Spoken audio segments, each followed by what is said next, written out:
자, 189페이지 보시겠습니다. 189페이지. 확인 설명 의무. 네, 확인 설명 의무입니다. 그죠? 옆에는 뭐가 생략이 되어 있을까요? 우리가 중개를 한다 그러면 A와 B와 C죠? 이게 가장 기본 그림인데 확장을 시키면 A와 C, B와 C 사이에 그죠? 계약이 또 존재를 하게 되고 A와 B 사이에 뭐에 대해서 중개 대상물이라고 했죠? 3조에 나오는 중개 대상물에서 한다 그랬어요. 그러니까 확인하고 설명해 줄 의무가 있다 라는 표현을 썼을 때 앞에는 뭐가 생략이 됐다? 중개 대상물에 대해서 그죠? 너무나 당연한 거지요. 왜? 얘가 A와 B 사이에 있을 때 그죠? 중개 대상물에 대해서 알선을 하고 있는 중이잖아요. 그죠? 그 알선을 하려면 뭔가 설명을 해야 되겠죠? 그죠? 누구한테? B한테 설명을 해야 되겠죠? 대부분 매수인, 그죠? 임, 차인 이렇게 되겠죠? 맞죠?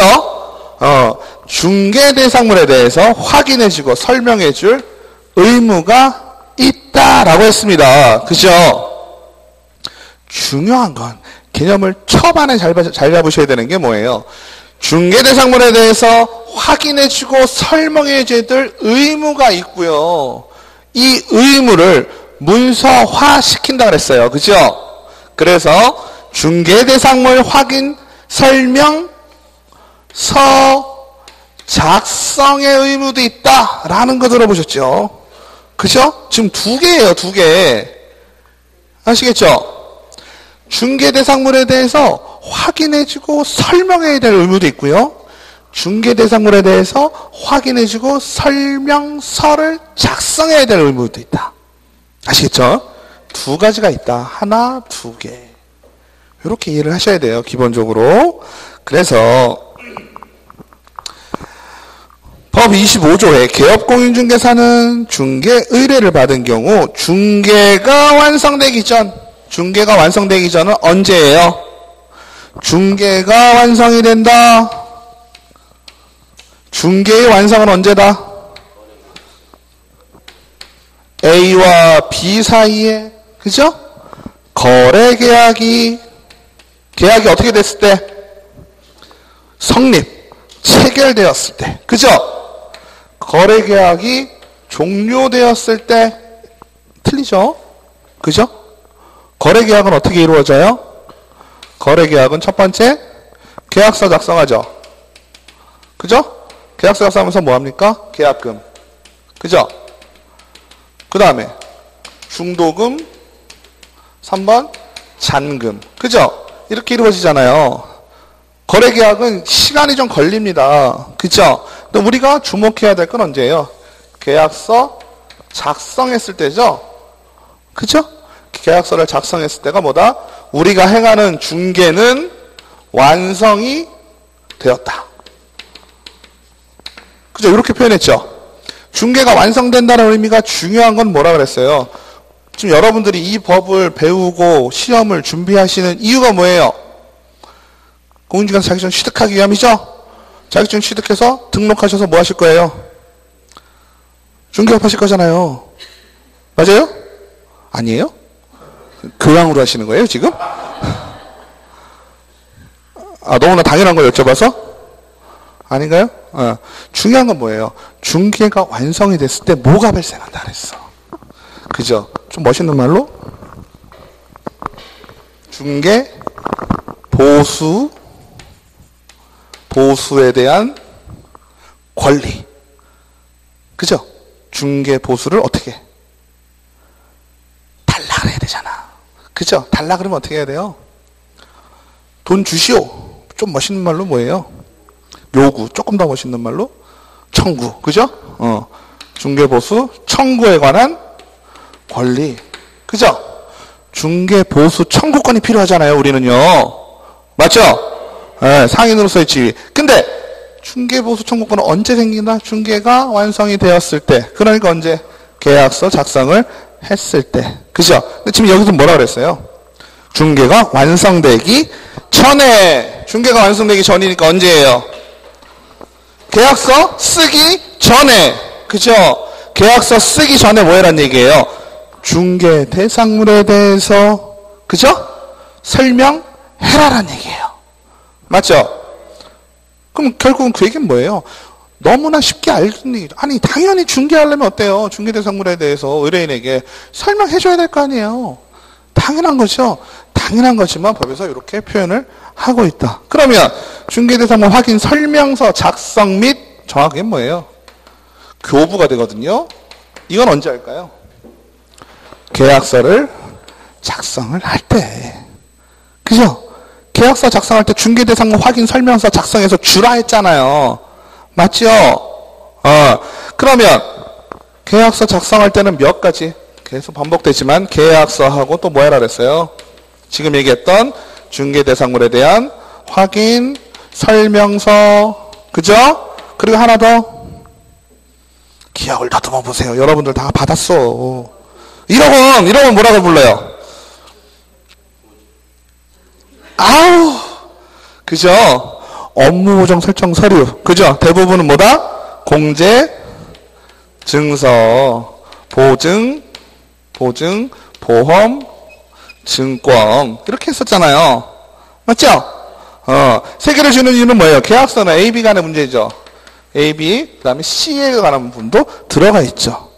우리 공인중개사 이용하는 거, 의뢰인의 입장으로 다시 살짝 지금 상황 말고 전 상황으로 가서 여러분들이 학원 오시기 전에 부동산을 가시는 이유가 뭐예요? 공인중개사 사무실 찾아가시는 이유가 뭐예요? 서비스 받기 위함이죠? 어떤 서비스 받으셨어요? 부동산에 관련된 법률 및, 그죠? 그거에 대한 책임. 그죠? 그래서 계약서에 어떻게 들어가요? 계약서 블라블라 쓰고 A, B, C 공인중개사 이름 반드시 들어갑니다. 그럼 C가 뭐 하겠다는 얘기예요? 자기가 중개한 거에 대해서 뭐 하겠다? 책임지겠다. 돈 10만원, 100만원, 1000만원 내시는 거 아까울 필요 있다 없다? 없다. 이 사람이 다 책임을 지는데 법적으로 문제 있으면. 그죠? A가 주인이 아니야. 나는 B인데 A가 주인이 아닌데 C가 주인이라고 해서 나는 그 사람이랑 계약했어요. 그럼 누구 책임이요? C 책임이지. C가 확인 제대로 했어요? 못했어요? 못했죠. 맞죠? 그러면 C에 대해 책임을 지우는 건데 사람만으로 책임지면 믿을 수 있어요? 없어요? 공인중개사 큰 데도 있고 작은 데도 있고 돈 많은 사람도 있고 돈 없는 사람도 있죠. 믿을 수가 없네요. 어떻게 하면 되겠어요? 공인중개사에게 내가 너에 대해서 네 돈 많은 건 알지만 그래도 A와 B를 위해서 뭐 해라? 보험 들어놔라 라고 하는 게 이거잖아요. 공제, 증서, 보증, 보험. 그죠? 맞죠? 그럼 A, B 입장에서는 어때요? C가 나를 위한 보험을 들어놨다라고 한다면 마음이 좀 놓여요, 안 놓여요? 계약서에 C 이름 들어간다고 해도, 그죠? C가, 야, 나는 돈이 한 푼도 없어도 너는 1억까지는 무조건 공제해서 보상받을 수 있어. 그러면 마음이 푸근해요, 안 푸근해요? 좀 푸근해지죠? 맞죠? 법도 그걸 알아서 공제, 업무 보증은 반드시 들게 되어 있다. 맞죠? 개인일 경우에는 얼마? 1억. 그죠? 법인은 더블. 그죠? 2억. 맞죠? 기억나시죠? 그래서 중개가 완성되기 전에 중개대상물 상태, 입지, 권리관계, 법령의 규정에 의한 거래 또는 이용 제한사항, 그 밖에 대통령이 정하는 사항. 그죠? 그러면 중개대상물이라는 걸 우리가 잘 한번 생각을 좀 해볼게요. 부동산이잖아요. 여러분들 많이 아는 집이라고, 아파트라고 해볼까요? 그죠? 그러면 아파트에 대해서 여러분이 저 아파트에 대해서 내가 저걸 사고 싶어요. 그러면 저 아파트에 대해서 알아야 할 게 어떤 부분이 있을까요? 아파트 살려고 그러는데, 그죠? 그 아파트에 대해서 뭘 아시겠어요? 기본적으로. 물리적인 상태를 좀 아셔야 되겠죠? 그죠? 아파트에 깨진, 벽면은 금이 안 갔는지, 그죠? 도배는 잘 돼 있는지, 아니면 그 위치가 햇빛은 잘 드는지, 뭐 이런 거 물리적인 부분 보시겠죠? 가장 먼저 들어가는 건 그거예요. 그죠? 그렇지 않아요? 내가 아파트 사고 싶으면 그 아파트가 좋은 이유는 뭐예요? 물리적으로 내가 그 내부는 모르지만 그 단지가 좋더라라는 얘기를 들으셨잖아. 그죠? 그러면 몇 동 몇 호가 나왔다면 그럼 그 집은 어때요? 리모델링은 되어 있나요? 뭐 이런 거. 베란다 확장은 되어 있어요? 이런 거 물어볼 거 아니에요. 물리적인 거 물어보겠죠? 그 다음에 또 뭘 하셔야 돼요? 법원에 잡혀먹은 건 없는지 확인해야 되겠죠? 맞죠? 그럼 우리가 뭐라고 불러요? 소유권과 소유권 이외의 권리관계를 따져보자 라고 하죠? 맞죠? 맞죠? 아파트 같은 경우는 또 복잡한 게 별로 없지요, 실제로. 근데 이런 상가 같은 거는 되게 복잡할 수도 있죠. 권리관계가 아주 복잡할 수도 있어요. 그죠? 아파트는 대부분 어떨까요? 끽 있어봐야 은행 대출. 그죠? 그럼 근저당 설정밖에 하나 정도밖에 안 돼 있을 거란 얘기지. 그러면 지금은 누구의 입장이에요? 얘잖아요, 얘. C가 중개대상물. 지금 뭐다? 아파트. 그죠? 아파트에 대해서 확인해주고 설명을 좀 해줘야 된단 말이에요. 그러면 여러분들 공인중개사 가시면 어떤 느낌? 나 무슨 아파트 찾는데 그 아파트 나온 거 있나요? 몇 동 몇 호 있는데요. 그게 다른 데에 비해서 보신 적 있으실지 모르겠지만 다른 데에 비해서 베란다 확장도 잘 돼 있고 시스템 에어컨 달려 있고 이렇게 되어 있습니다 라고 하겠죠. 그리고 대출은 얼마 정도 있어요. 이게 중개대상물에 대한 확인 설명이 의무예요. 별게 아니고. 아시겠죠? 근데 중요한 건 뭐예요? 중개대상물을 얘기할 때 지금 물리적인 상황은 어때요? 내가 가서 일일이 다 체크를 할 수 있을까요? 없을까요? 대충은 볼 수 있지만 정확하게 체크할 수가 없죠. 그 중개대상물에 대해서 제일 많이 아는 사람은 누굴까요? 집주인. 맞죠? 맞아요? 그러면 자세한 물리적인 사항에 대해서 누구한테 들어야 되겠어요? 집주인한테 얘기를 물어봐야 되겠죠. 맞죠? 물은 잘 나오는지 햇빛은 잘 드는지 하루 종일 내가 거기 서가지고 해가 잘 드는지 안 드는지 볼 수가 없잖아요. 맞죠? 그러한 물리적인 상황은 집주인에게 확인을 하고 우리가 확인할 수 있는 건 뭐가 있을까요? 공시되어 있는 권리관계는 알 수 있죠. 공시는 뭐니까? 남들에게 다 알리는 거죠. 그래서 우리 뭐 배워요 지금? 공시법 배우잖아. 그죠? 등기법 배우시잖아요. 지적법, 등기법 배우시죠? 공시되어 있는 거를 우리가 확인하자. 그죠? 법률관계는 우리가 확인을 하자. 즉 공인중개사가 법률적인 관계를 확인하기 위해서 뭘 합니까? 등기부도 떼어보고 건축물 대장도 떼어보고 그죠? 아파트 경우는 뭐 토지형 별 필요가 없지만 단독주택이다 그러면 토지형도 좀 떼어봐서 이 땅이 도대체 무슨 땅인지도 알아야 되고 그죠? 공시되어 있는 것들은 우리가 다 확인을 해서 어떻게 해야 돼? B에게 설명을 해줘야 된다는 얘기죠. 이해되시죠? 그 다음이 중요해. 그 다음이. 자, 지금 중개대상물 확인해주고 설명을 누가? C가 B에게 해주었죠. 거기까지는 이해가 되시죠? 그러면 C는 A에게 할까요? 안 할까요? 확인 설명을 해요? 안 해요? 당연히 안 하지. 왜? 얘가 더 잘알지. 이해되시죠? 당연히 B에게만 할 수밖에 없는 상황이에요. 근데 중요한 건 A한테 듣고 법률적인 거 내가 공시된 거 떼어보고 내가 확인한 사항을 계약서를 쓸 때는 종이로 만들어서 A, B한테 다 줘야 되겠죠. A는 나 다 아는데 그 뜻이 아니죠. 내가 B한테 이렇게 줬는데 너 한번 확인해봐 이거죠.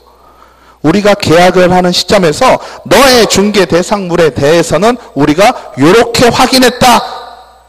이해되시죠? 설명을 할 때는 A한테 할 필요가 없지. 하지만 설명서는 다 줘야지. 누구도 갖고 있어야 돼요? C도 갖고 있어야지. 그 시점에서 다 이 상황을 우리 셋이서 확인을 했다라는 걸로. 그래서 중개대상물 확인 설명서에서도요. 매도인, 매수인, 공인중개사 다 들어갑니다. 아시겠죠? 그러니까 두 가지로 의미를 파악을 하셔야 돼. 그죠? 설명을 해야 될 의무도 있고 계약서를 작성을 할 때는 당연히 중개대상물 확인 설명서를 작성하고 교부를 해라. 아시겠죠? 그 다음에 약간 보내지만, 여기 계약서 작성할 때, 까먹지 말아야 될 것 중에 하나가 이거였대. 그렇죠? 블라블라 쓰고, A, B, C가 있다 그랬죠? A는 어떻게 해라? A, B는 서명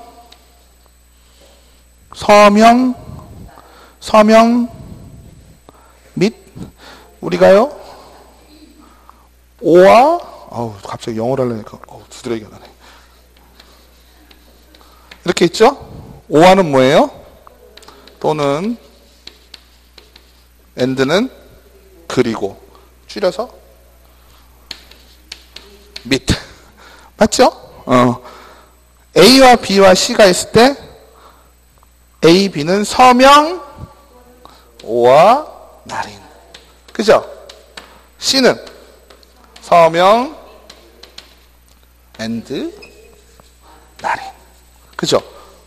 중요합니다, 이거 생각보다. 아시겠죠? 이거, 계약서에는, 공인중개사는 계약서에 서명 또는 날인을 꼭 해야 된다. 이렇게 예문들 하나 나와버리면 아무도 몰라요. 그죠? 나올 일이 없겠죠, 그래서. 나오면 큰일 나겠죠. 하지만 우리는 중요한 건 실무에서는 중요하죠. 그죠? 실무에서는 어떻게 해야 돼요? 그래서 이름을 꼭 쓰시고 도장을 꽝 찍어라. 누구는? 공인중개사는. 그죠? 그럼 여러분들이 의뢰인이 왔는데 도장 안 갖고 왔어요? 어떻게 하면 되겠어요? 서명하면 돼요, 서명. 그죠? 이름만 쓰시면 돼. 추측. 그러면 된다. 이거는 계약서와 어디? 중개대상물 확인 설명서도 마찬가지다. 아시겠죠? 공인중개사는 반드시 이름 쓰고 도장 찍고, 의뢰인은 서명 혹은 날인하시면 됩니다. 그리고 소속 공인중개사, 그죠? 공인중개사 분류를 잠깐 말씀드리면, 우리 중개업에요, 종사자가 있습니다. 그죠? 중개업 종사자, 크게 개인이 있고요, 법인이 있습니다. 그죠? 네. 개인은 1번 공인중개사, 아니 개업 공인중개사, 두 번째는 소속 공인중개사, 세 번째는 중개보조원. 그죠? 플러스 누구? 6조 2항에 의한 개업 공인중개사. 이렇게 있다 그랬죠? 법인은 중개법인. 그죠? 또 특수법인. 이 정도는 저처럼 이렇게 쓰실 줄 알아야 돼. 그죠? 이제 이 정도는 아시죠? 이런 식으로 이해를 하시는데, 요 소속 공인중개사가 문제죠? 그죠? 중개보조원은 어떻다? 아무것도 못한다. 아까 커피 타셨다 그랬죠? 잘하신 거예요. 네. 모를 땐 하셔야 돼. 모를 땐 커피만 타셔야 돼. 근데 대부분 중개보조원이 더 잘해요. 대부분은 그래요. 아무튼 소속 공인중개사는 뭔가요? 자격증이 있어요, 없어요? 있죠. 여기서 여기 그죠? 세 팀은 어때요? 자격증이 있는 사람이에요. 그죠? 자격증이 있으니까 뭐든지 다 할 수 있겠죠. 단 여기는 어때요? 자격증은 없지만 다 할 수 있고요. 여기도 자격증은 없지만 일부 할 수 있는 거죠. 여기는 개업법부칙 6조 2항에 의한 개업공인중개사는 문제가 뭐예요? 이 사람이 가지고 있는 결점, 약점, 지역 제한이 있다 그랬어요. 그죠? 지역 제한은 어떻다? 등록 관청 플러스 1 하라 그랬죠? 그죠? 등록 관청보다 하나 더 위. 특수법인은 문제가 뭐라 그랬죠? 지역 제한이 아니라 여기는 종류 제한이 있다 그랬죠? 그죠? 중개대상물에 대한 종류 제한이 있다 그랬어요. 특수법인은 농협, 그죠? 그 다음에 산림조합, 그 다음에 산업단지, 그 다음에 캠코, 자산관리공사. 이 애들이 있다 그랬죠? 농협은 농지밖에 안 되고, 산림조합은 임야밖에 안 되고, 얘는 공업용지밖에 안 되고, 얘는 자산관리는 진해에 들어온 거밖에 안 되고. 아시겠죠? 중개할 수 있는. 그래서 종류 제한이 있고, 여기는 지역 제한입니다. 등록지 플러스 1. 근데 소속 공인중개사는요, 개업 공인중개사와 어때요? 등록만 없을 뿐이지 자격은 다 똑같아요. 그죠? 여러분들 중에서 나중에 자격증을 다 따시면 사장님이 되시든지 소속 공인중개사 둘 중에 하나겠죠. 아니고 업을 안 하시든지 업을 하신다고 치면, 그죠? 자격증을 다 따시면 소속 공인중개사 혹은 개업 공인중개사입니다. 그죠? 개업 공인중개사와 소속 공인중개사의 가장 큰 차이는 뭘까요?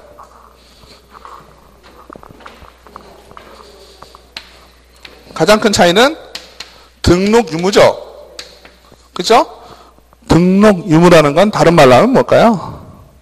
사장님과 직원, 이 차이죠. 그죠?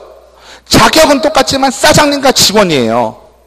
그죠? 그러면 사장님이 직원에 비해서 가지고 있는 좀 마음이 무거워지는 뭔가가 있습니다. 책임에 대한 부분이죠. 맞죠? 사장님은 직원보다 책임이 많아요. 그러니까 사장님이죠. 맞아요? 그래서 사장님이 대부분 돈을 더 많이 벌겠죠? 그렇지 않아요? 직원보다야 사장님이, 물론 회사가 어려워서 직원 월급 주고 사장님은 계속 마이너스일 수도 있지만 대부분 어때요? 사장님이 그래서 돈을 더 많이 벌죠? 그러면 사장님이 책임을 진다라는 개념으로 한번 생각을 좀 해보자고요. 사장님은요, 책임을 지기 때문에 계약을 작성을 할 때, 그러니까 계약을 체결을 할 때 계약서 작성의 의무는 누가 가지고 있을까요? 사장님. 소속 공인중개사가 중개할 수 있어요, 없어요? 있죠. 제가 사장님인데 우리 직원분이 계약을 체결을 막 시켰어. 중개활동을 통해서. 그지요? 그러면 그 중개활동을 통한 계약 체결에 있어서 계약서 작성은 누가 해야만 합니까? 사장님이 해야만 해요. 그러면 소속 공인중개사는 계약서 쓰면 돼요, 안 돼요? 상관없죠. 하지만 써도 되지만 뭐만 없을 뿐? 책임은 없어요. 아시겠죠? 중개대성을 확인하는 것도 마찬가지로 써야 될 책임은 누가 갖고 있어요? 사장님이 갖고 있죠. 하지만 소속 공인중개사가 써도 상관은 없죠. 더 중요한 거. 사장님이 그러한 책임을 가지고 계약서와 중개대상물 확인 설명서 작성을 했어요. 작성을 하는 순간부터 소속 공인중개사도 책임이 하나 생겨요. 뭐가 생겨요? 계약서와 중개대상물 확인 설명서에 서명 및 날인의 책임이 생긴다. 서명 및 날인의 의무가 생긴다. 아시겠죠? 한 줄 얘기하려고 저까지 갔다 온 거예요. 그 얘기입니다. 그래서 조사 확인의 설명서는 당연한 얘기지만 책에서는 뭐라고 했냐면 미공시 중요 건물이나 미등기 권리가 존재할 수 있다. 그죠? 우리가요 공시할 수 있는 건 누가 확인한다 그랬어요? 공인중개사가 확인한다 그랬죠? 그러면 뭐 다가구주택 같은 거 예를 들면 다가구주택의 소유권에 관한 사항은 등기부터 보면 갑에 딱 나오겠죠. 갑구에 보시면 소유권에 관한 사항 나오고 을구에 보면 뭐가 나와요? 소유권 이해의 권리사항이 나옵니다. 그죠? 그러면 소유권에 관한 사항은 누가 주인이라는 얘기고 소유권 이해의 권리사항은 대부분 뭘까요? 은행에서 대출받거나 누가 저당 설정하거나 그죠? 전세권 설정하거나 이딴 내용이죠? 그런데 중요한 건 다가구주택 같은 경우는 어때요? 거기 살고 있는 임차권이라는 것도 있죠. 임차권은 공시가 돼요, 안 돼요? 안 되죠. 그죠? 전세 5천에 하는데 전세권 설정 안 했어요. 그러면 내가 알 수 있는 방법이 있어요, 없어요? 없지요. 근데 그거에 대한 설명을 해줘야 되겠어요, 말아야 되겠어요? 해줘야 되겠죠? 그럼 그건 누구한테 물어봐야 되겠어요? 집주인에게. 그죠? 그래서 중개대상물 확인 설명서 2페이지 메뉴에 보시면 뭐라고 되어 있어요? 아니, 여기 2페이지가 아니고요. 뒤에 나올 건데요. 공시되지 아니하는 권리에 대한 사항 해가지고 몇 페이지 보시냐면요. 202페이지 보실게요. 202페이지 보시면 중개대상물 확인 설명서 2페이지가 나옵니다. 그죠? 3쪽 중 2쪽 이렇게 되어 있는 게 있어요. 거기에 보시면 동그라미 9번에 실제 권리관계 또는 공시되지 않은 물건의 권리사항이라고 나옵니다. 동그라미 9번 찾아보셔요. 위에서 한 세 번째쯤 되죠? 나오죠? 그거 같은 경우는 어때요? 우리가 알 수가 없는 상황이에요. 누가? 공인중개사나 매수, 의뢰인이 알 수 있는 부분이 아니에요. 누구만 알아요? 매도인, 집주인만 아는 상황입니다. 그죠? 이런 상황까지도 어떻게 해야 돼요? 다 집주인에게 받아서 설명을 해줘라. 그래서 요즘은 어떤가요? 임대업 어떤 종류로 하시는지 모르겠지만 주택 같은 경우는요. 요즘 다가구 같은 경우는요. 공인중개사 사무실에서 리스트, 그러니까 그 임대 현황 있죠? 그 현황에 대한 걸 요구하는 경우가 잦아지고 있어요. 이걸 다 써야 되니까 토탈 금액으로 하는 경우도 있고 아니면 여기다 다 자세하게 써요. 몇 호에는 얼마 그죠? 전세권 같은 경우는 공시되니까 바로 알잖아요. 그래서 설명하기가 좋은데 그렇지 않은 경우 즉 물건에 대해서 물리적인 부분은 아니라 이런 권리관계에 대해서도 보여지지 않는 권리가 있기 때문에 이런 거에 대한 설명이 필요하다. 그래서 이거를 조사하고 확인해서 확인 설명을 해줘야 된다. 그래서 모든 내용이 나옵니다. 그래서 넘기시면 190페이지 중개 대상물 확인 설명을 잘못해서 중개 의뢰인에게 피해를 입혔을 경우 손해 배상을 해주어야 된다. 개업공인중개사는 손해배상 책임을 지지 않으려면 중개 대상물에 철저히 조사 확인하여야 한다. 이렇게 나옵니다. 그죠? 그래서 쭉 넘기시면 보시면 그냥 보시면 될 것 같고요.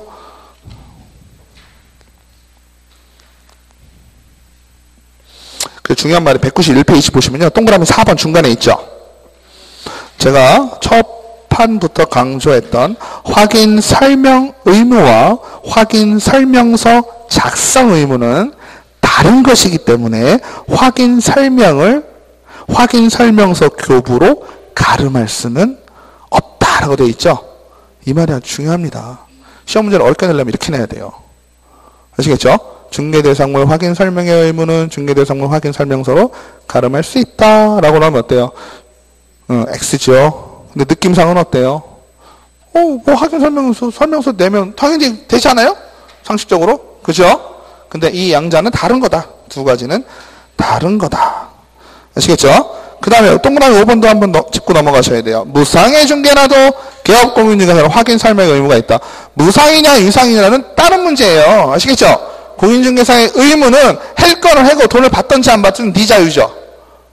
아시겠죠? 받을 때는 대신 어때요? 초과해서 받으면 안 되는 거고.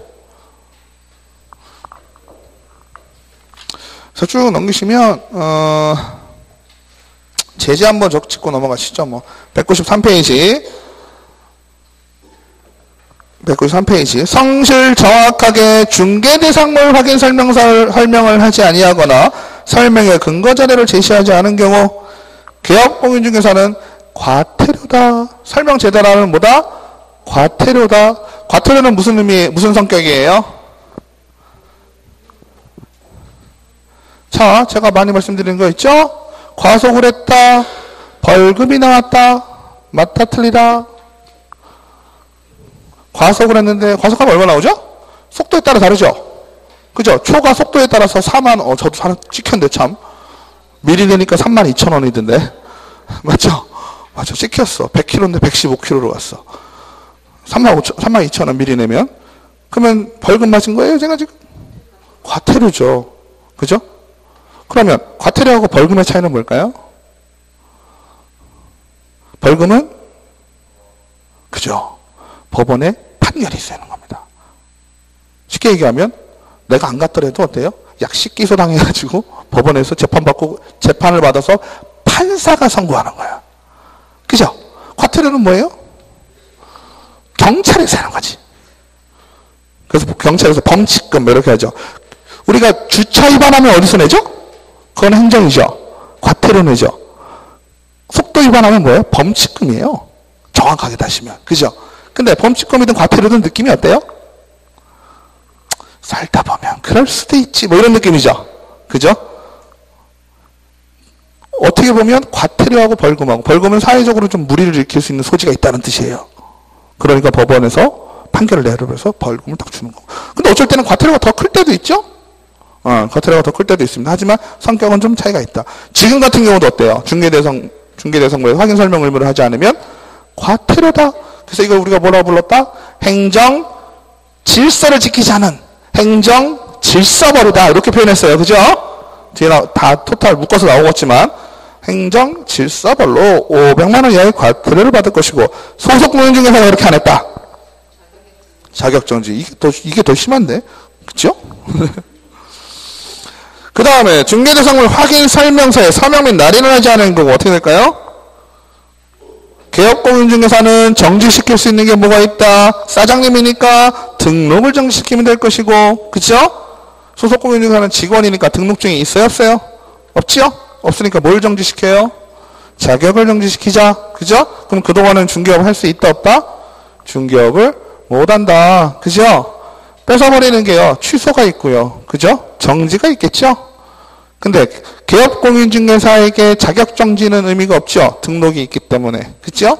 그래서 개업공인중개사는 자격정지가 있다 없다? 없습니다. 자격정지는 누구만 해당이 된다? 소속공인중개사만 해당이 된다. 그죠? 그래서 업무정지. 업무정지라는 게 쉽게 얘기하면 뭐예요? 등록에 대한 정지잖아요. 그죠? 그래서 개업공인중개사는 업무정지가 되고 소속공인중개사는 자격정지가 된다. 중개대상물 확인 설명서를 교부하지 아니하거나 보존하지 아니한 경우 개업공인중개사는 업무정지 사유다. 그죠?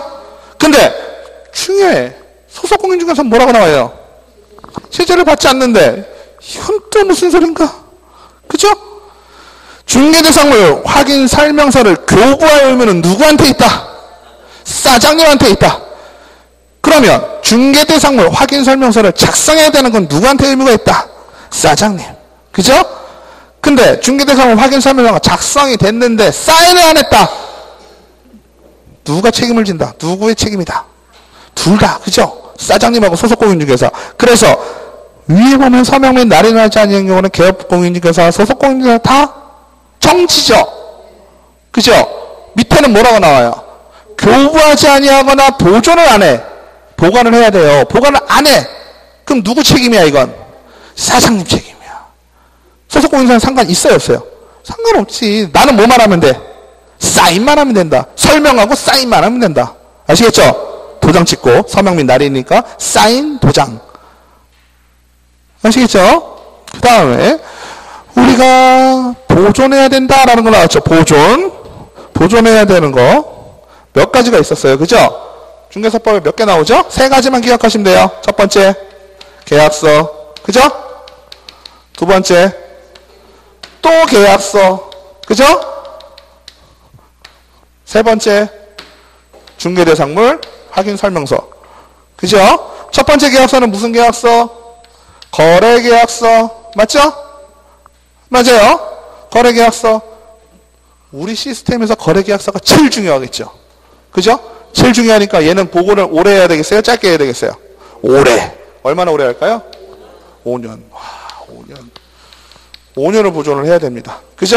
그 다음에 지금 나온 중개대상물 확인 설명서. 계약서보다 중요해요? 안 중요해요?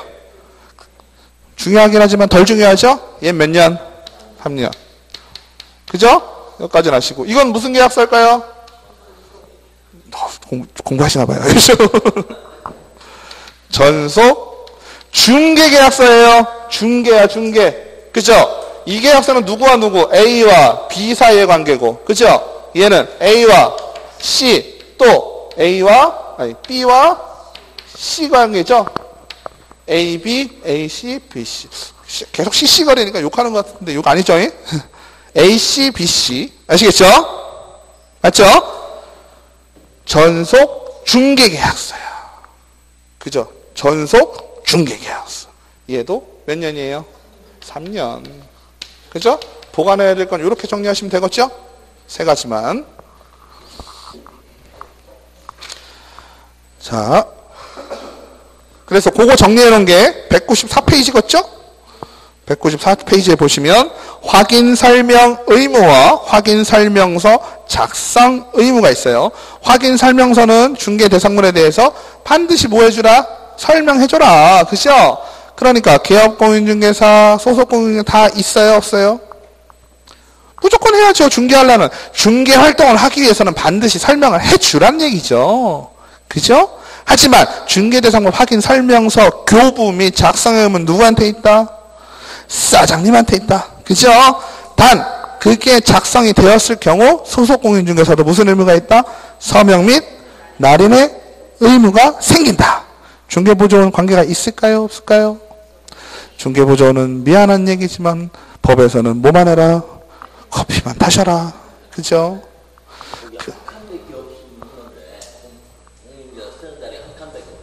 아니에요? 2명을 쓸 수 줄줄이 붙이면 돼요. 보통 양식에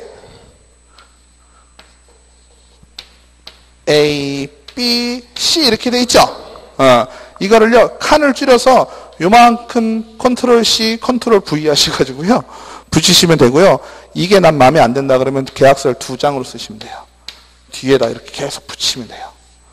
네, 이렇게 합니다. 원래 두 칸 있는 경우는 되게 같이 하는 공동중개할 때 그렇죠.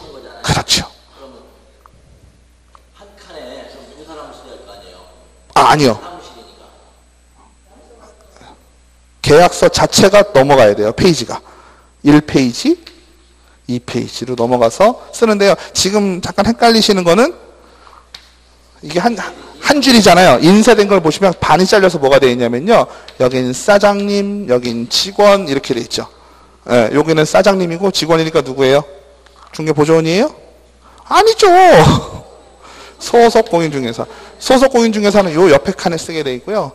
사장님은 요 한 칸, 반칸, 한 줄에 반칸을 사장님이 써요.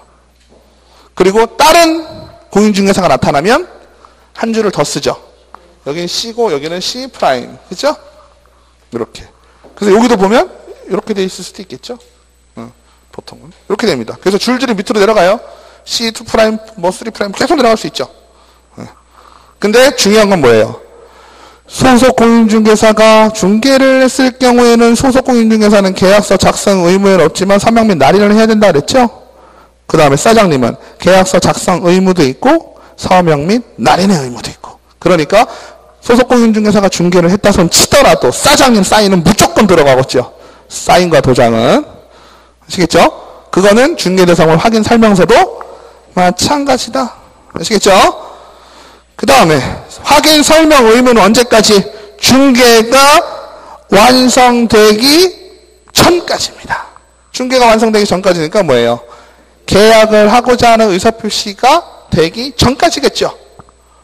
되는 시점. 그죠? 그러니까 쉽게 얘기하면 뭐예요? 물건 막 보여주고 설명할 때 꼭 해란 얘기지. 근데 이거는 우리가 법적으로 만들어낸 이유가 뭔지를 생각을 해봐야 돼요. 왜 그럴까요? 이거 법적으로 안 만들어놔도 어때요? 중개하려면 당연히 설명해야 되는 거잖아요. 근데 어떤 의미일까요? 제대로 하란 얘기예요. 제대로. 설명 의무를 제대로 하지 않으면 제재를 지금 가하고 있잖아요. 그 얘기는 뭐냐면 확인해주고 설명을 할 때 정확하게 해라라는 의미를 받아들이시면 돼요. 시기 같은 경우는 당연히 상식적으로 그 전이지. 계약서 쓸 때 그제서야 설명하실 거어요. 그죠? 거래 의뢰인이 그거 보지도 않고 생각지도 않고 뭔지도 모르는데 계약서 쓰자고 먼저 달려들진 않잖아요. 그죠? 맞죠? 계약 쓰기 전에 이미 충분히 얘기를 해줘야 된다는 얘기죠. 그러면 계약을 쓸 때는 뭘 해야 되는 거예요? 계약서를 쓸 때는 충분히 설명한 내용을 문서로서 만들자. 그게 중개대상물 확인 설명서가 된다는 얘기지. 그러니까 중개대상물 확인 설명서는 언제 교부를 하게 되겠어요? 계약이 체결되었을 때. 계약이 완성은 아니에요. 아까 계약은 완성이 아니라 계약은 계약서를 쓰고 중도금을 하고 잔금을 치르면서 어때요? 잔금을 치를 때 금전과 소유권 이전에 관한 서류가 슉슉. 그죠? 그때 거래 계약이 완성이 되는 것이고, 우리가 여기서 완성이라고 부르는 건 중개가 완성이 됐을 때. 아시겠죠? 그러니까 중개대상물 확인 설명서는 완성이라는 표현을 쓰고 싶다라고 했을 때는 중개가 완성이 될 때 교부를 해라. 그 다음에 대상으로 따지면 설명 의무는 누구다? 설명 의무. 누구한테 설명하라고 그랬어요? A, B 중에? B한테만 하면 됐잖아요. 설명은. 그죠? 하지만 확인 설명서 같은 경우는 누구한테 줘야 돼요? 둘 다 줘야 된다. 합쳐서 거래 당사자, 거래 의뢰인 이렇게 된다 그랬죠. 그 다음에 방법은 성실 정확하게 설명하고 토지대장, 등기사항, 증명서 등 설명의 근거 자료를 제시해라 라고 했죠. 이거는 뭘까요? 설명할 때는 말로 하는 거잖아요. 말로 할 때는 22가 몇 평이에요? 라고 얘기를 했어요. 예를 들어서. 그죠? 뭐 100제곱이에요? 라고 얘기를 할 때 내가 100제곱이에요? 그러면 아 그래요? 이렇게 알아들으면 아무도 없죠? 어떻게 할까요? 건축물 대장이나 등기부를 떼보니까 이렇게 돼 있어요 라고 꼭 얘기를 해줘야 되잖아요. 그러니까 어떻게 해야 돼? 건축물 대장 보여주면서, 그죠? 건축물 대장 보여주면서 걷다가 형광색으로 표시해 주세요. 그러면 다 나오죠? 토지 얼마, 건축물 얼마, 용적률 얼마, 건폐율 얼마 다 나오잖아요. 그죠? 그렇게 알려주시라. 하지만 설명서를 작성을 할 때는 어떻게 될까요? 설명서를 작성할 때는 다 백데이터로 붙이지는 않아요. 이거 보고 했다라고 표시는 하게 되어 있습니다. 중개대상물 확인 설명서에 표시는 하게 되어 있어요. 하지만 백데이터를 붙인다? 뭐 보여줘도 상관없겠죠. 하지만 그거에 대한 걸 이미 어때요? 그 전에 확인 설명 의미할 때 보여줬잖아. 거래 제시를 할 때. 그래서 중개대상물 확인 설명서를 교부할 때 그 뒤에다 등기부 등본이나 건축물 대장, 토지 이용을 붙이지는 않는다. 아시겠죠? 그 다음에 중개대상물 확인 설명서의 기재사항. 이거는 아까 말씀드렸던 것처럼 이제 설명을 뭘 했냐라는 거잖아요. 그죠? 그럼 물리적인 부분이 있을 수 있고요. 그리고 법률적인 부분이 있을 수 있다라는 거죠. 보시면 우리가 조금 확인을 해야 될 거는 195페이지 양갈로 2번에 니은 디귿. 디귿에 뭐라고 나오네요? 건축물의 방향이라는 게 나와요. 여러분들 건물의 방향은 어디로 보셔요? 남향이다, 북향이다. 들어가는 문으로? 거실에 창문을, 그죠? 거실 창문 중심으로 하시죠? 들어갈 땐 북쪽으로 들어가도 올라갔더니만 집이 남향에 창이 나 있으면 남향이죠? 그 밖에 건축물. 상가 같은 경우는 어떨까요? 상가 같은 경우는 출입구 기준으로 합니다. 출입구 기준으로 향을 정하게 됩니다. 그래서 넘기시고 쭉 넘기세요. 왜냐면 제가 요거 뒤에 중개대상물 확인 설명서가 있어요. 그죠? 그래서 그걸 보고 설명을 좀 해드릴게요. 자, 넘기시겠습니다. 그래서 중개대상물 확인 설명서는요, 우리가 중개대상물이 어떻게 되어 있나요? 여러 가지가 있죠. 주거용 건축물도 있고 비주거용 건축물도 있고 그리고 또 뭐가 있죠? 토지가 있죠. 토지까지 해서 몇 종류일까요? 총 3종류입니다. 3종류. 그래서 보면 201페이지 보실게요. 201페이지 중개대상물 확인 설명서가 있어요. 한 장 더 넘기시면요. 204페이지에 보시면 영어로 돼 있네요. 영어가 편하신 분은 그거 보셔도 돼요. 네. 보시면 202페이지에 보시면 중개대상물 확인 설명서 맨 위에부터 볼게요. 한번 보시죠, 뭐. 그죠? 어떻게 생겼나 보시면 맨 위에 뭐가 나오나요? 종별이 나오죠? 지금은요, 기본적으로 중개대상물 확인 설명서 1이죠, 1. 1이니까 뭐예요? 2도 있고 3도 있겠죠? 2는 비주거용이고요. 3는 토지라고 말씀드렸어요. 그래서 얘는 주거용 건축물이다. 그래서 밑에 표시하는 게 단독주택이냐, 공동주택이냐, 매매, 교환이냐, 임대냐. 그죠? 단독인지 공동인지는 아시죠? 다가구는 단독이에요, 공동이에요? 단독이죠? 주인이 한 명이면 단독이에요. 주인이 여러 명이면 공동이고요. 맞죠? 그 다음에 매매할 거냐, 교환할 거냐, 임대할 거냐. 우리가 여기서 알 수 있는 건 뭐예요? 매매할 때만 이걸 쓰는 게 아니에요. 임대할 때도 쓰는 거예요. 네. 그 다음에 확인 설명 자료 보시면 확인 설명 근거 자료 있죠?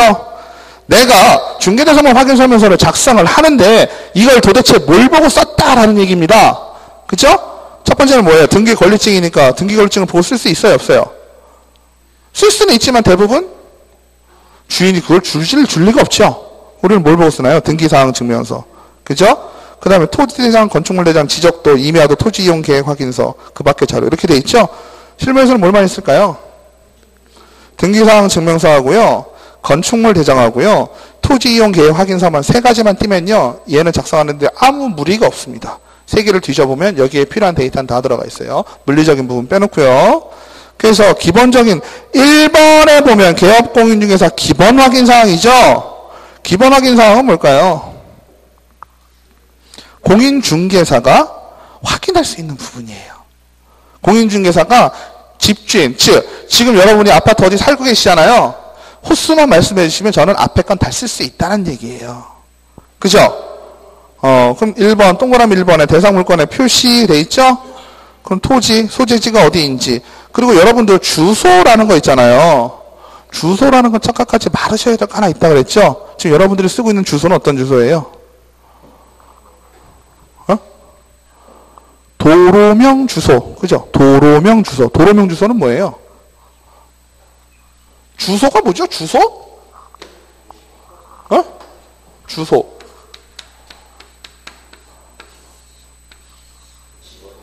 살고 있는 곳이죠? 내가 거주하고 있는 곳을 지금 남에게 표현을 해주는 거잖아요. 지금까지는 어떻게 썼죠? 무슨 동, 몇 번지로 썼죠? 이 번지는 뭐예요? 지번이라고 표현합니다. 지번. 지번은 의미가 뭐예요? 땅 번호예요. 땅 번호. 그죠? 그러면 땅 번호라는 건요. 주소하고 관련이 있어요? 개념이 좀 다른 겁니다. 원래. 대한민국에 있는 모든 토지에 대해서 그냥 넘버링을 해놨어요. 이렇게 1번, 2번, 3번, 4번 쭉쭉 번호를 매겨놨단 말이에요. 왜? 토지는 관리를 해야 되니까. 맞죠? 그걸 해놓은 게 지번이에요. 근데 우리가 살면서 내가 살고 있는 곳을, 내가 거주를 하고 있는 것을 남에게 알려줄 필요가 있잖아요. 그죠? 그래서 어떠한 체계를 써야 되는데 그 체계를 지금까지는 뭘로 쓴 거예요? 땅에 붙어있는 번호를 그냥 나의 살고 있는 곳을 알려주는 체계로 사용을 했던 거예요. 지금까지는. 맞죠? 그래가지고 무슨 동 무슨 동 무슨 동 이랬단 얘기죠. 근데 이게 훨씬 편한데 불편한 도로명 주소를 만들었어요. 그거는 도로명 주소죠. 그 앞에 도로명이 붙었죠. 도로명이니까 뭐예요? 도로와 관련되어 있는 도로를 길을 이렇게 냈을 때 그죠? 이 길의 몇 번째 집이다 라는 체계를 이용한 내가 살고 있는 것을 얘기해 주는 시스템이란 얘기지. 이해가 되시죠? 지금은 얘를 사용하게 돼 있잖아요. 뭘 할 때는? 주소. 내가 살고 있는 곳을 얘기를 할 때는. 그러면 우리는 지금 중개대상물은 공인중개사법에서는 부동산이라는 표현 잘 안 쓰죠. 중개대상물이라는 표현을 쓰니까. 그럼 중개대상물이 있는 곳을 얘기할 때는 어떤 걸 써야 되겠어요? 당연히 얘를 써야지. 토지니까. 그렇지 않아요? 아무 생각이 없었죠. 그러면 이게 어디서 걸리냐면요. 아까 계약서, 뒤에서 계약서 나오겠지만 여기 부동산 매매 계약서를 작성을 할 때요. 첫 방으로 나오는 게 소재지예요. 이 소재지는 뭘로 써야 되겠어요? 지번으로 써야지. 아시겠죠? 그 다음에 다 쓴 다음에 A, B, C가 어떻게 해요? 여기는 부동산에 관련된 얘기였고 밑에는 누구에 대한 얘기야? 나에 대한 얘기잖아. 나, 너, 쟤에 대한 얘기잖아요. 지금 여기는 뭘로 써야 되겠어? 도로명으로 써야지. 이해되시죠? 복잡하죠? 그래서 여기다가 도로명 주소를 쓰면 안 돼요. 소재지는. 소재지를 얘기할 때는 그 부동산에 관한 내용이니까 얘는 내가 살고 있는 시스템을 새롭게 만든 거예요. 아시겠죠? 그래서 지금 소재지 일방으로 나오잖아요. 여기도. 그럼 소재지 뭘로 써야 돼? 몇 번지 이렇게 써놔야지. 나는 나라에서 시키는 대로 잘하는 사람이니까 도로명 주소를 막 찾아서 썼다? 안 되는 거죠. 그래서 등기부등본, 그죠? 토지 이용, 우리 부동산과 관련된 시스템은요, 도로명으로 찾는 게 거의 없어요. 그러니까, 거꾸로 얘기하면, 지금은 뭐든지 다 도로명으로 찾잖아요. 여러분들 택배 시킬래도 도로명 주소가 더 빨리 되고 막 그러잖아요. 근데 우리 부동산 걸 찾을 때는 지번이 계속 다 살아있어. 지번으로 쳐도 훨씬 빨라요. 여기 무슨 동이죠? 네? 나성동 몇 번지 하면 이 건물에 대한 게 딱 나오지. 도로명으로 찾으면 더 복잡하겠죠.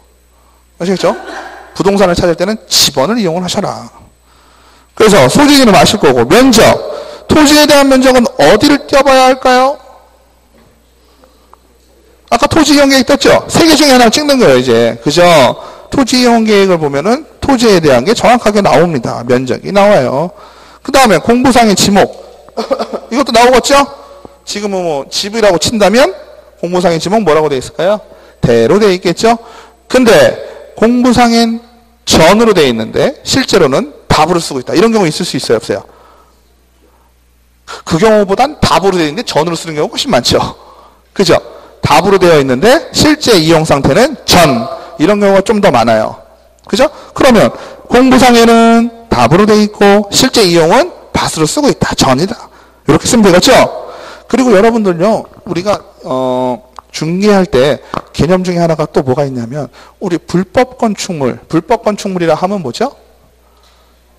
건축물 대장에 기재되어 있지 않은 거잖아요. 건축물 대장이 없는 건물이잖아요. 불법 건축물 중개하면 돼요, 안 돼요?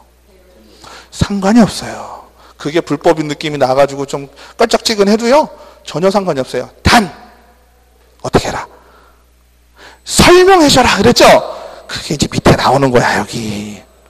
그죠? 그래서 토지 밑에 보시면 어때요? 건축물도 전용면적 똑같죠? 뭐 보면 나올까요? 건축물이니까 건축물 대장상을 봐라. 아시겠죠? 건축물 대장에 보면 정확하게 전용면적이 나온다. 대지 지분도 등기부등본본 다 나오죠? 그죠? 그 다음에 준공연도도 건축물 대장에 보면 소유권 보존 등기를 한 날이 있어요. 그러니까 소유권 보존 등기가 아니라 사용 승인을 받은 날이 있어요. 준공한 날, 우리 흔히 준공이라고 하죠? 준공한 날이 나와 있어요. 등, 개축, 연도만 쓰시면 돼요. 그 다음에 건물에 대한 용도, 아까 토지에 대한 용도 답 전 했죠? 그 식으로 건축물 대장상의 용도는 주거용, 무슨 용 이렇게 나옵니다. 업무시설 쓰시면 되고 실제 용도도 그렇게 쓰시면 되고 구조는 어떻게 나올까요? 구조도 건축물 대장에 보면 요즘은 다 뭐예요? 철근, 콘크리트 구조입니다. 그죠? 거의 볼 거 없어요. 근데 가끔 뭐 조족조 이런 거 있을 수 있을까요? 조족조가 뭐죠? 벽돌로 싼 거. 그죠? 그 다음에 구조, 방향. 아까 방향은 제가 말씀드렸죠? 그 다음에 여기서 얘기하는 건축물 대장상 위반 건축물 여부는 뭘까요? 불법이냐 아니냐를 따지자는 거잖아요. 근데 불법이 있는 경우도 있고 건축물 대장이 아예 불법이면 없고요. 건축물 대장이 있어도 불법 건축물이라고 표시되는 경우가 있습니다. 예를 들어서 이런 경우에요. 다가구 주택, 3층짜리 다가구 주택을 졌잖아요. 대부분 다중주택에 그런 게 많아요. 다중이는 아직 배우셨나요? 공법에? 배우셨죠? 다가구하고 다중이하고 다세대하고 배우셨어요? 세 가지만 헷갈려요. 나중에 알고 보면 별것도 아닌데. 다중이는 뭐예요? 단독이에요? 공동이에요? 그죠? 공동 아니면 단독이니까.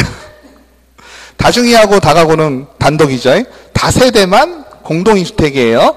다중이는 뭐냐면 다세대 다가구를 조금 완화시켜준 거잖아요. 1층부터 져야 100평이야. 들어보셨어요? 아무튼 쉽게 얘기하면 스몰 다가구야. 좀 작은 다가구야. 평수도 작고. 근데 여기다 주인 세대를 놔야 되잖아요. 근데 얘는 1층부터 져야 되거든요. 필로티가 인정이 안 돼요. 3층까지밖에 안 돼. 그러니까 4층에다가 주인 세대를 져버리거든요. 그 조립식이나 이런 걸로 샌드위치 판넬을 져버린단 말이에요. 주인 살게. 밑에는 다 뭐예요? 원룸이야, 원룸. 그러면 위에 다중이의 옥상에는 불법 건축물이 되는 거잖아요. 다중이 4층 지면 안 되거든. 그래가지고 그런 경우에 계고를 합니다. 철거해라. 오는데 버텨. 그러면 뭐가 나와요? 돈 내라고 나오겠죠? 돈 내라고 이행강제금이 계속 나와요. 근데 그걸 버텨내잖아요? 그러면 면적에 따라 달라요. 또 그것도 조례에 따라 다르고요. 85제곱 25.7평 이하일 경우에는 그거를 그냥 인정을 해버리는 경우도 있어요. 근데 대신 뭐라고 되어 있냐면 건축물 대장상에 불법 건축물이라고 기재를 해버려요. 밑에는 합법이잖아요. 위는 불법이라는 얘기지. 그 다음에 상가 같은 경우는요. 계단 같은 거 있잖아요. 상가가 이렇게 있는데 여기가 2층이에요. 근데 여기 올라가는 것도 있지만 아니면 건물 뒤로 들어오는 경우도 있잖아요. 근데 앞에가 대로변이야. 이런 경우에 여기에 튀어나온 계단으로 이렇게 만들어 놓는 거 아시죠? 이런 것도 불법이잖아요. 상가 같은 경우는. 근데 2층에 지나가는 사람이, 허리 긴 사람이 어때요? 이걸 보고 가는 게 빠르지 뒤로 들어오진 않잖아요, 잘. 이런 경우도 있고. 여러 가지로 불법에 대한 부분이 있거든요. 근데 우리가 중요한 건 뭐라 그랬어요? 불법이냐 합법이냐가 중요한 게 아니야. 설명했냐 안 했냐가 중요한 거지. 그래서 이걸 쓰는 거예요. 이렇게 맞춰놓으면 어떻게 했어요? 나는 분명히 설명을 한 걸로 되잖아요. 맞죠? 그 다음에 권리관계는요. 소유권에 관한 사항, 소유권 이해에 걸린 사항이니까 이거는 뭐 보면 되겠어요? 등기부등본 보면 나오겠죠? 그죠? 그럼 소유자가 누구다 해서 써놓으면 되고, 토지, 건축물 다 떼야 돼요. 매매 같은 경우는 특히 더 심하고요. 다를 수 있죠? 지상권이 있으니까. 그 다음에 토지, 건축물, 소유권 이해 권리 사항이니까 어떻게 돼요? 은행에서 잡아놓은 거, 전세권 설정해 놓은 거, 전세권 설정도 토지, 건물 우리 다 할 수도 있어요. 대부분 건물에만 하죠. 돈이 더블로 드니까. 근데, 토지, 건축물, 가끔 오해하시는 경우가 있죠? 은행에서 잡을 때 어때요? 토지, 건축물에서 같이 잡죠? 등기부등본을 2개 띄면 양쪽에 다 나와요. 5억 걸려있는 거. 그러니까 5억, 건물에 대해서 5억 받고 토지에 대해서 5억 받으시면 10억 받으셨어요? 이렇게 물어보죠. 근데 등기부는 어때요? 하나 띄면 다 나오는 거죠? 그 다음에 용도지역, 용도지구, 용도구역. 이거는 뭐 보면 될까요? 뭐에 대한 내용이에요? 국회법에 따른 토지 이용에 관한 내용이죠? 토지 이용 계획 확인서를 떼어보시면 나올 것이다. 건폐율상환, 용적률상환은 어때요? 토지 이용 계획에 보면 나오지만 거기에 나와 있는 거를 쓰는 것이 아니고 원칙적으로는 뭔가요? 그 용도지역에서의 최고 사항이 있죠? 에? 용도지역에 정해놓은 우리 건폐율, 용적률 나오잖아요. 쭉 표. 그죠? 그거 보고 쓰시면 돼요. 근데 실질적으로는 그거보다 더 나올 수도 있죠. 주거지역 더 완화되는 경우도 있고 더 되는 경우도 있고. 그 다음에 뭐 지구단위 계획 뭐 이런 거 토지 이용해 보시면 확인해서 쓰실 수가 있고요. 입지 조건, 입지 조건까지는 어때요? 공인중개사가 확인할 수 있겠죠. 학교가 어느 학교가 가까운지, 도로가 어떤 몇 메다 도로에 접했는지 이런 것들 나오잖아요. 그죠? 그거 확인하실 수 있을 거고, 관리에 관한 사항도 경비실이 있냐, 아니면 관리 주체가 뭐 맡겼냐, 직접 하냐, 뭐 이런 거 있겠죠. 그 다음에 넘기시면 비선호 시설 있냐 없냐, 그죠? 이것도 반드시 체크를 하셔야 됩니다. 그죠? 그 다음에 중요한 건 7번이에요. 7번의 개념을 좀 이해할 필요가 있는데, 여기는 뭐라고 나오나요? 거래 예정금액이라고 나옵니다. 왜 거래 예정금액이라고 나올까요? 이론상으로 본다면 중개대상물 확인 설명서는 언제 쓰는 거죠? 계약 체결 시죠. 그럼 계약을 체결하려고 중개대상물하고 계약서를 다 세팅을 해서 계약을 진행을 하죠. 근데 계약을 할 당시에 가격이 조정될 수도 있겠죠. 그렇잖아요? 12억에 계약하기로 하고 오늘 3시에 만나자라고 했어요. 근데 당사자 만나는 거면 서류 다 꾸며놨죠? 지금도 요거. 그래서 거래 예정금액 12억으로 해놨는데 만나서 5천만 원 깎을 수도 있잖아요. 그죠? 그러니까 얘하고 거래 예정금액하고 계약서상의 금액하고 다를 경우 어떻게 되겠어요? 문제가 된다 안 된다? 상관이 없다. 아시겠죠? 거래 얘는 순수하게 뭐다? 거래 예정금액이다. 하지만 실무적으로는 어때요? 계약서 쓸 때 얘도 쓰죠. 그죠? 아니에요? 계약서를 작성할 때 얘를 쓰게 돼 있습니다. 그래서 거래 예정 금액이 그냥 거래 금액이 돼요. 그죠? 문제 없고요. 그 다음에 개별 공시지가 이거 어디 보면 나올까요? 토지 이용에 보면 나옵니다. 공시지가요. 그 다음에 건축 요거는 하나 따져보셔야 되는데 신축 건물 같은 경우는 1년 지나야지 나오거든요. 공시 가격이. 그래서 없는 경우도 있고요. 있을 때는 네이버에 검색을 해보시면 각 지역별로 해서 공동주택 건물 주택 공시 가격이라는 게 있어요. 몇 년치가 쭉 나오거든요. 그거 하나 확인하셔야 돼요. 우리가 아까 말씀드렸던 3개 있죠? 3개 중에 없는 부분이 요거 하나예요. 그 다음에 취득세, 농특세, 지방교육세 이거는 뭐예요? 취득세 주택일 경우에는 1, 2, 3이죠? 그죠? 1, 2, 3에 85제곱미터 넘냐 안 넘냐 이거 따지죠? 그죠? 그래서 뭐 3.5%까지 붙겠죠? 0.2, 0.3 붙죠? 거기까지는 누가? 개업 공인중개사가 기본적으로 확인할 사항이다라는 겁니다. 기본적으로 확인할 사항은 지금까지 어때요? 제가 알려드린 몇 가지만, 3가지만 띄면 어때요? 다 작성이 가능하죠? 주소만 알면 여러분들 내가 중개할 거 아니더라도 요거는 다 쓸 수가 있어요. 3가지만 띄워보면 3가지 다 뜰 수 있으니까 주소만 알면. 하지만 세부 확인 사항 나옵니다. 세부 확인 사항. 세부 확인 사항은 알 수 있는 거예요? 없는 거예요? 매도인이 알려줘야 된다. 그죠? 임대인이 알려줘야 된다는 얘기죠? 첫 번째 나오는 건 뭐예요?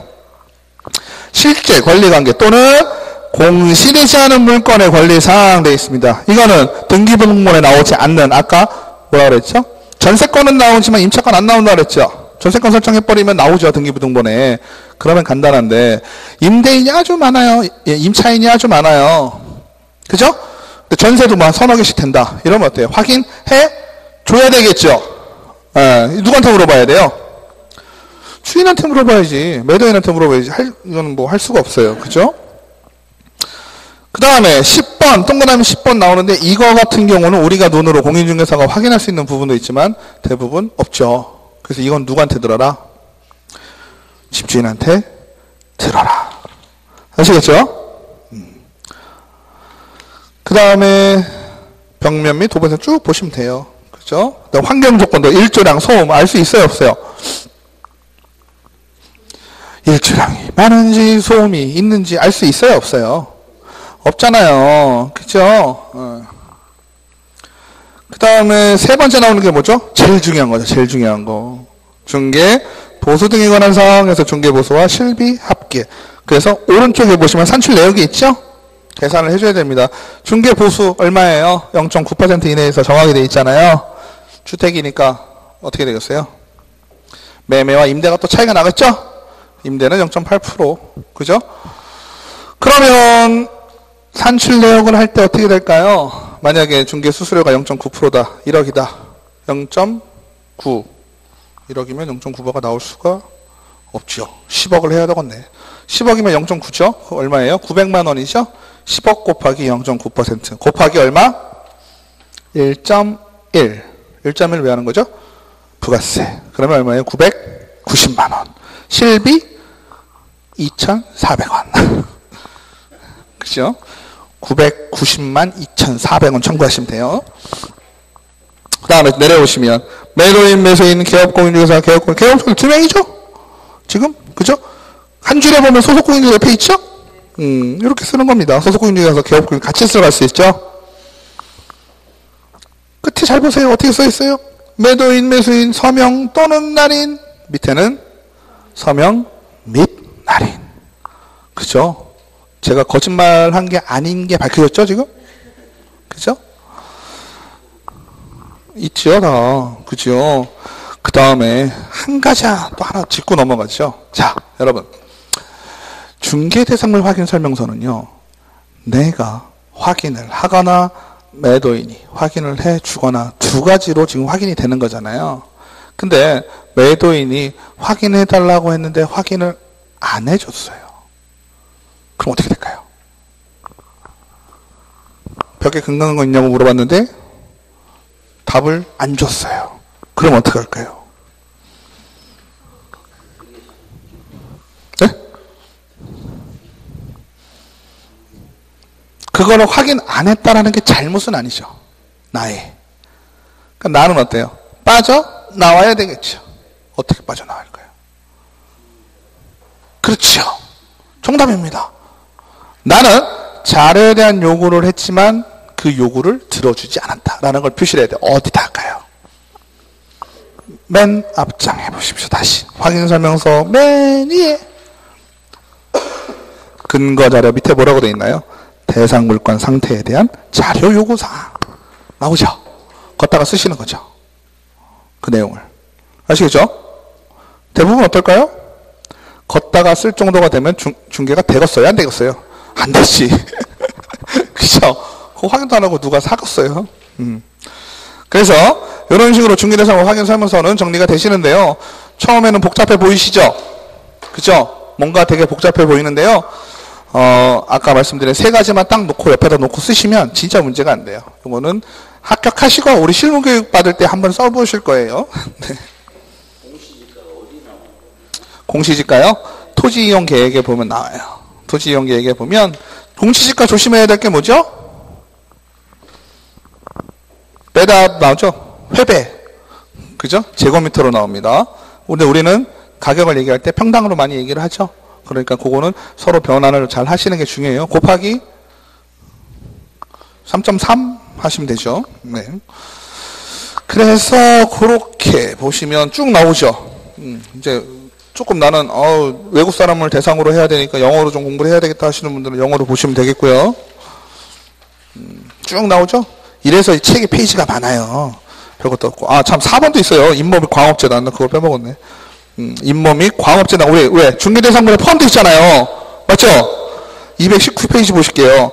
근데 요거 간간히 넘어가면서 보시면요. 제일 디테일하게 되어 있는 게 뭘까요? 에? 제일 디테일하게 되어 있는 건 주택이에요. 주택이 따질 게 제일 많아요. 그 다음 넘어가면서부터는 어떨까요? 토지나 이런 것들은요, 점점 내용이 빠져요. 그죠? 벌써 서류 자체가 어때요? 휑하죠? 점점 내용이 빠지고요. 잇몸 및 광업재단 넘어가면 어떻게 돼요? 별거 없겠죠? 잇몸 및 광업재단이 중요한 건 등기부, 공시되어 있는 것들이 가장 중요합니다. 그죠? 그래서 그거 보시고 쓰시면 됩니다. 그래서 쭉 보시면 되고요. 좀 쉬었다가 조사 확인 방법 실무 그거 좀 더 보시겠습니다.